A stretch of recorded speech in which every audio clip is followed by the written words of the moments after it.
Hey everyone, welcome back to your favorite sales podcast. I'm your host, Ross Rich, and today we have a very special guest. We're joined by Nicole Brambila. Yes, I believe I pronounced that correctly. We have the CRO of Medely and longtime Eventbrite sales leader and GM. Very excited to have you today. Thanks for having me, and thanks for pronouncing my name correctly. Of course, as Dale Carnegie says, it's everyone's favorite word is their name. So gotta nail that. Stay true to Dale. But yeah, really excited to talk about some of the tips and tricks that you were sharing in terms of revenue strategy and kind of driving deal execution are some of my favorites. But we'll digress into that in a moment. But first, we'd love to hear a bit about yourself. Maybe starting with how you landed in revenue leadership. You know, usually folks don't grow up thinking about, hey, mom and dad, I want to be a CRO when I grow up when you're 5 or 6 years old. So yeah, curious to kind of hear how you landed in the gig. Yeah, I would say I didn't even know I wanted to be in sales or revenue at any point. It was sort of like where I landed after college Mm, and ended up actually really loving it for a couple of reasons. One is I think there's, and this is cliche to say, but like there is truly an art and a science to any revenue role. hmm But the path to leadership was, I think, the path that a lot of salespeople take to leadership, which is you grow up in an organization and then you get an opportunity to lead. And I think, generally speaking, those first leadership opportunities are a bit of a bucket of cold water on you because you're transitioning from an IC where you had a lot of control. And I think a lot of great salespeople think of, their business as their own. And then hmm all of a sudden you're responsible to upward management and a team, and it becomes this real interesting test, I think, of whether or not you actually want to be in revenue leadership. But I had that opportunity at Eventbrite, and then continued to progress my career quite nicely there. And the things that drew me to it were honestly people. And I think it's the same mm, reason a lot of people are drawn to sales. It's like it's just not the same challenge every day. And if it is, then you're probably doing something wrong.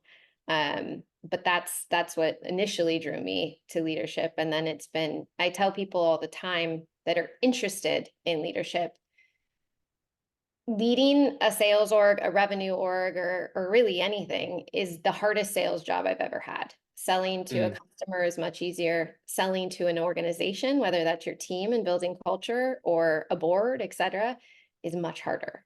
But that's the fun part to me. Totally. Well, that's a great transition to the next question, which is what is the most challenging part of being a revenue leader? Why is it so much harder to lead teams versus sell to customers? Yeah, well, I mean, people are all different, right? And I think if you, in the same way, hopefully you don't approach a sales deal the same with every customer. You might have a great, operational mode of excellence that you execute in, but when you're leading, you have to be in touch with the people on your team and the culture of both the company and the team and the dynamic that you want to moving forward, and have Hmm that be consistent with what's changing externally. And I would say that that is the most important piece, and the hardest piece is that it is consistently changing.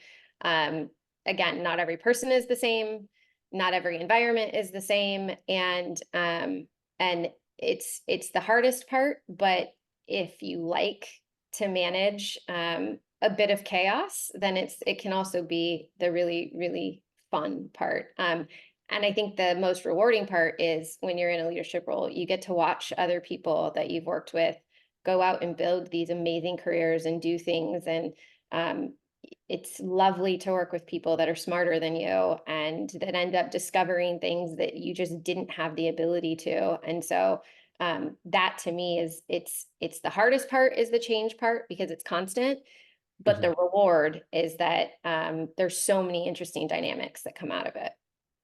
Totally. Yeah, it sounds like the number of variables might be the biggest difference between, being a killer IC and seller to leadership is that, yeah, you get to focus on your champion in this deal. And although, in enterprise sales, it could be a lot of different stakeholders, exponentially more that you need to worry about as that sales leader, right? Yep. Yeah, absolutely. Awesome. Well, to shift gears a little bit, we always like to dig into, tactical strategies and things that folks can take back to their their team either, this day or next week. And I love the three that you had in terms of operationalizing deal excellence. The first, kind of on the micro level, we're talking about, a trait that is really important to the top sellers.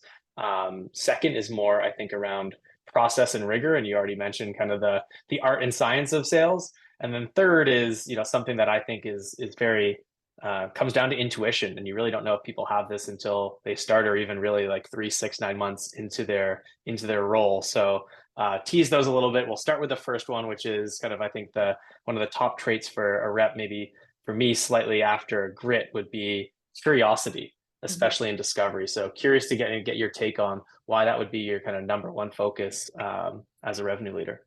Yeah, I think it's the thing that should drive the sale, right? You hear a lot of sales speak around discovery. And to me, what that actually boils down to is like, are you actually curious? And there's two components to that. Are you actually interested in what the other person is saying? And can you hear them? And I think that actually Mm, sets up the next piece that we'll talk about in a second really well. But if you're not genuinely curious, your sale is going to fall apart. Like I've never actually seen a sale complete well when you haven't been inquisitive and when you haven't approached it with hunger. And you just mentioned the word grit. I think if you apply grit to curiosity and the two together, it creates this really impactful moment of like, how do I create a dynamic with the prospect that feels human and that feels mm, like we're trying to solve problems together? I say this to sales teams a lot. I always tell them, imagine you're on a first date or you're meeting somebody for the first time, and the other person just talks about themselves incessantly, right? The chance of you wanting to go on a second date with that person is like real slim. But if they ask you a bunch of questions and they're responding to what you're saying and they really hear you, the chance of them getting a second date is much higher. I mean, whether or not they get it, I don't know. But like, it's certainly much higher. And I don't know why sales is any different. It's just a human interaction and a human conversation. But when you lead with curiosity, it feels so much more momentous and functional. Like you just feel, again, like a human. So to me, it is like an incredibly important trait.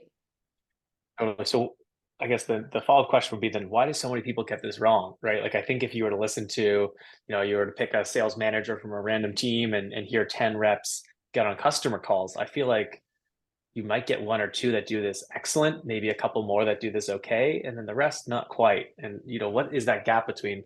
It sounds like such a simple concept. I'm sure everyone would agree with you. Why don't you see this done really, really well on every conversation?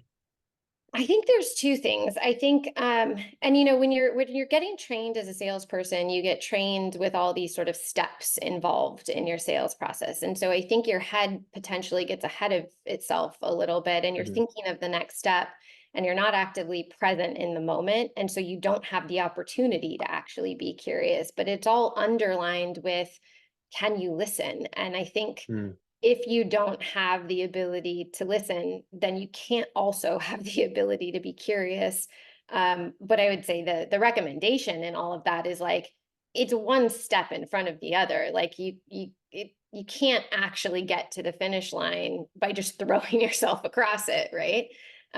You got to find the function to be able to get there. And for me, a lot of that is actively listening, like really being able to hear what they're saying and then responding in a way that doesn't feel self-involved either. And I think that's the curiosity component of it is like, why are they telling you what they're telling you? Like just dig in a little bit deeper. To yeah, your point, like it is a really easy concept. But I would say the underlying skill there is active listening. And that in itself, I would say is probably the thing that I find is the hardest to actually teach someone. Um, because it takes the ability to actually even hear what they're being taught. And sometimes they're not present enough for that.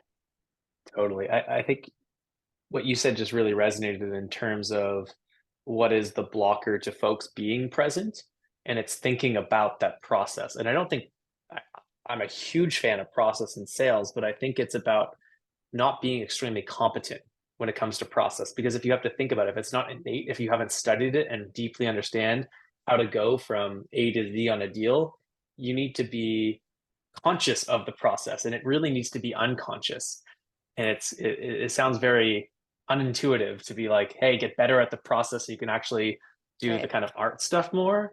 Mhm. But I think that's where, when you saying that, I think that's where a lot of maybe even junior reps get, like you said, ahead of themselves and thinking about the process, and they can't be present because they don't know it well enough. And actually almost working on some of the science stuff will lead into just kind of natural being present with the customer. Muscle memory, like you'll develop it, you know? Exactly, exactly. Well, switching gears, like you said, the next piece ties in really, really well with curiosity and discovery is how to make sales truly mutual. Um, where to go with the prospect, both this kind of push and pull and give and take. And you mentioned, mutual action plans as part of it. Mhm. Curious to hear, why you think that that is so important as your kind of number one tip here. Yeah, I mean, I think you can't ever know where to take the sale unless you've actually heard where the prospect also wants to take the sale. And I think sales can often be, and probably has the stigma of being this very self-involved career, right? But the Mhm. reality of a really good salesperson is it's all for mutual benefit. If you deeply believe in the product that you're selling and you deeply believe in the value that you're delivering, then you're solving problems for someone on the other end. But you have to help them understand sometimes what that problem actually is. And so this is to me where the process component of sales becomes insanely important. Like there is nothing more frustrating to me than when I have a conversation with a salesperson and they can't tell me what the next steps are and why those next steps exist, and they haven't been able to articulate to the prospect, based on what the prospect has said, why Mhm. they're going to go on this journey together. And it should be a mutual journey. It should not be a salesperson pushing or peddling the product, right? And so it's why that curiosity and discovery component becomes so critical and so crucial, because you can't create a map. You can't create a mutual action plan if you haven't actually understood what they're trying to get to. I think the other big component for salespeople here is like it might not be obvious, right? Like they might not Mhm. just point blank say, this is what we need, because especially if you've cold called somebody, they're not probably going to be like, oh, I'm so glad you called today. Thank you for you have an incredible product and this is exactly what I would like to see and this is the time frame I'd like to see it in, right? Like that would be amazing. Totally. You just don't ever see it happening. And so being able to fall back on those training and those enablement moments of like why you're doing what you're doing, to be able to draw the information out of the prospect and then sort of say, I hear you saying this, and it sounds like this is a really large challenge for you. Why don't we do X, Y, and Z across these several dates? Does that sound like a good plan? Like it's just not that hard to do. But there's some intimidation factor in that for a lot of salespeople. And I don't Yeah. know why, but it is again the demarcation of a really great salesperson and somebody that's just going to get by. Totally. Being able to proactively guide your customer down that path, I agree with you, is one of the key missing pieces outside of what you just shared in terms of curiosity. I've thought about that a lot. And, my bet or guess is people are afraid of being wrong. I think, especially if you're a seller, let's put yourself in, you're a 26, 27-year old. Ideally, you're selling to decision makers Right. most of the time who are going to be more senior, and they're afraid of being wrong. Mhm. And I think it takes a lot for someone to have this aha moment of maybe in my career, I'm not even close to where this person is, or in, say you're a seller and, come from an arts background, you're selling to an engineer. But if you're able to kind of have the understanding that I'm actually an expert in this small, small space, like I might not know about all of these other things, but in terms of this one piece, I've worked with, and my company's worked with hundreds or thousands of customers doing this thing. I think you'll kind of have that confidence to hopefully take that proactive step, right? Yeah, absolutely. Um, Awesome. And then the last piece that we're going to talk about is the instinct around closing, knowing how to close when the right time is to back off and maybe give them some time, vice versa. Yeah, what's your take on that?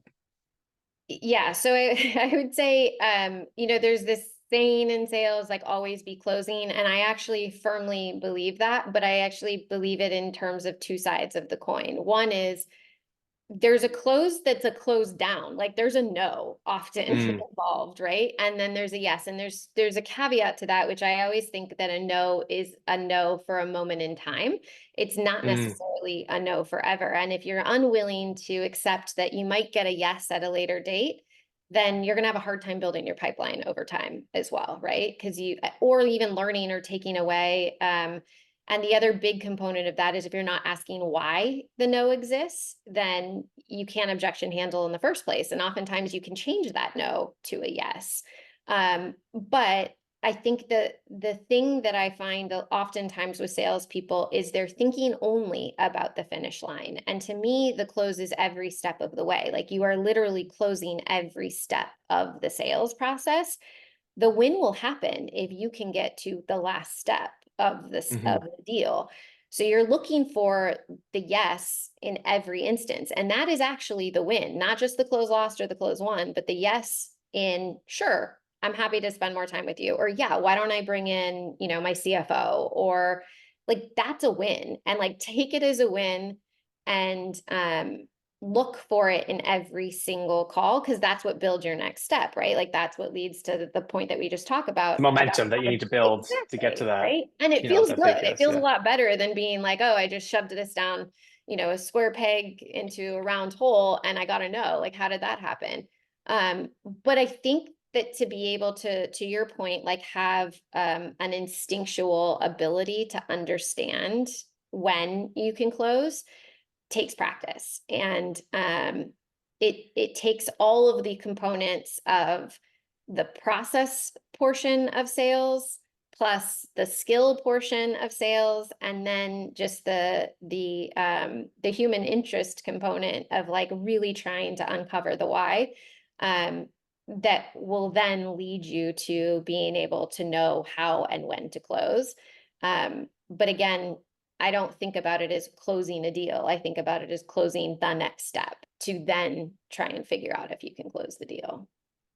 Totally. That reminds me, and when I'm working deals, I'm like getting fired up. Oh, this person looped in two other stakeholders. Like, let's go. This thing's moving forward. I understand, how to go from this early steps to the later ones, and you need to know in the back of your head all of the 30 things that need to be true. And yeah, like you're saying, kind of get those micro wins to celebrate throughout.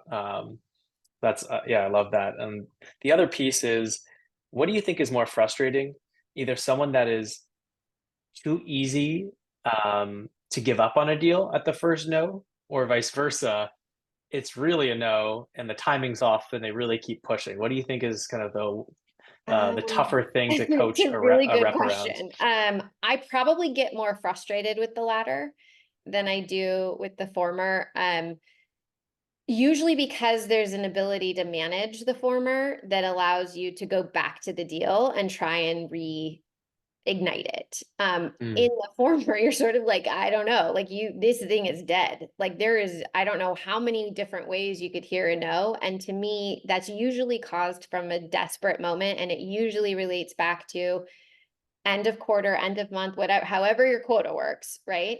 And you're just trying to like say you have pipeline and you have enough to be able to get to the finish line. And you probably actually in your head really believe that. That's a harder one for me because it's really difficult to like teach in that moment and to help manage what you would have done differently because the reality is the no actually came a long time ago and you've for whatever reason you've held on to it. To me it's there's a bit of stubbornness in that and like I said it's a much harder teachable moment than the former. So from a frustration perspective probably that. And totally. because Yeah. I look at pipeline all day, like that's how I determine how I'm held accountable too, right? And so whenever there's inflated deals in there, you're just like, ah, come on. Yeah. I think you made a good point around, especially it's not a deal maybe just now, and you're kind of ruining it to ever be a deal if you're not hearing that and working with the customer. I always think that the reps that are consistently hitting 150% plus are building pipeline from those deals that aren't closing today. But if you close it out in the right way, maybe 2 months later, maybe 4 months later, and you're building this kind of like kind of almost nurture campaign or sequence of staying in touch with those folks and checking in the right way, that you really heard why it didn't make sense, then a lot of times I would say most deals are truly lost by timing, right? Timing is everything in deals. And if you're 100%. able to align that and build, confidence in them or other stakeholders. So yeah, Sometimes getting those those, yeah, become like great referral opportunities as well, even completely. while you're waiting for them to warm up in the future, but you don't get that opportunity if you don't listen to them, you know?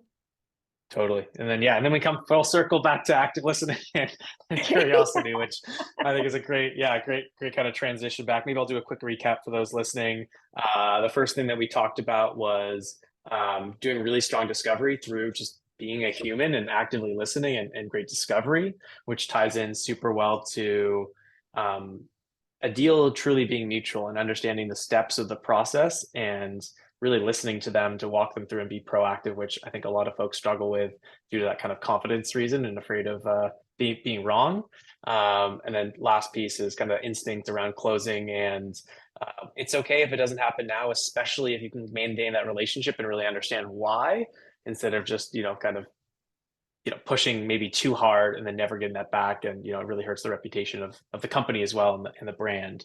um, Before we wrap up, we're going to hit some rapid fire questions, um, some hard decisions here, especially as a CRO that oversees definitely different aspects of the revenue team. But are you ready for some one word or one sentence answers for these questions? Yes. Ready or All not. right. Okay, first one is, what do you think the main reasons revenue teams miss their ARR targets? Not being prepared. Awesome. Yeah. Need a plan to win. Hope is not a strategy. Mhm. What is your favorite resource related to revenue leadership? A book, favorite podcast course that you check out? Yeah, I would say, and this is I think it changes over time. Right now, actually, it's a piece of technology. I'm 3 months into a new role, and so Gong is actually my favorite source of information. Not because I help me understand the sales cycle and what's currently happening, but also the customer. And I think that is a truly important component of being able to design anything for an org. Totally. Yeah. The voice of the customer. Yeah, there's probably not a better resource for a revenue leader than that. Love it. What do you think the number one challenge for revenue leaders going into 2024 is? Yeah, just uncertainty. I think there's still a lot of ebbs and flows in the market. There's still a lot of uncertainty, from a financial perspective for a lot of people, and funding. And so I think it will continue to be a very interesting year that's unpredictable. Totally. It goes back to the first one, which is, yeah, the importance of planning. Very hard to do that in this environment. Totally agree. Okay, now for the really hard ones, especially for a CRO. Mhm. Best segment to sell into: SMB, mid market, or enterprise? Yes, is the answer for all different reasons. I think enterprise often helps fuel the brand and allows you, and when you see a large brand doing something, oftentimes it sets the tone for some of the smaller brands. I think SMB, there's this emotional connection to a lot of the people that you're selling to, and the change management curve is so much more interesting there. And then mid-market is this sweet spot. And the reason I like it is because it allows for reps to actually have a career path to be able to move towards an enterprise side. But sometimes the demands on the product are not as intense as the enterprise side and mid-market as Mhm. well. So yes is the answer. All of the above. Okay. The very diplomatic answer there. We'll let you have it. Well, maybe this one I'll try to get a hard stance out of. What do you think the most important organization is in the revenue team? Sales, CS, or marketing? I don't know if you're going to get a harder stance out of me. And the reason is I don't think any of them function without each other. I think that I often describe, so sometimes sales is, this is more than one sentence, caveated. Often sales is described as the tip of the spear. And I don't know if I always believe that. I think actually marketing is oftentimes the tip of the spear, because when you have the ability to have awareness, whether that's like Mm, from full demand gen or brand awareness or anything, your sale actually becomes a lot more dynamic and a little bit easier. But then if you can't protect those customers in the end, it's going to make your job of selling so much harder. So to me, they actually are one and the same. They're go to market. They are not like each team cannot function well without the other team. And they can have different levels of maturity. But I would say that sales often gets both the limelight and the critical view. But it's oftentimes the middleman. Totally. Yeah. It's interesting that you say marketing is the tip of the spear because yeah, you're right. In a lot of ways, it is the first time and kind of I've been obsessed with this thing around positioning. Maybe that's for another session and podcast, but how important that framing is for that first conversation. Definitely. And then last one before we let you get back to it and wrap up this Friday, the best way to unplug from the demands of revenue leadership. Yeah, I mean, it's to spend time with my family. And I wish I had like a more interesting, I like a hobby or something, but I'm like, when work ends, I just want to be with my family and hang out and relax and, you know, uh do something fun with them that has nothing to do with work. Totally. Yes. Best way to unplug is very much actually unplugging. Totally Yeah, agree. exactly. Well, really appreciate you taking the time to share a lot of your learnings with the community. Yeah, it was a fun one to go through. Particularly, I'll have to think more about this instinct around closing and how to identify that because, thinking about it, I was like, well, that's really the difference between the reps that hit quota consistently and not. And how do you identify that? But yeah, a lot of good stuff to think about and hopefully helpful for others that are kind of building their teams and thinking about hitting quota this year. Yeah, thanks for having me.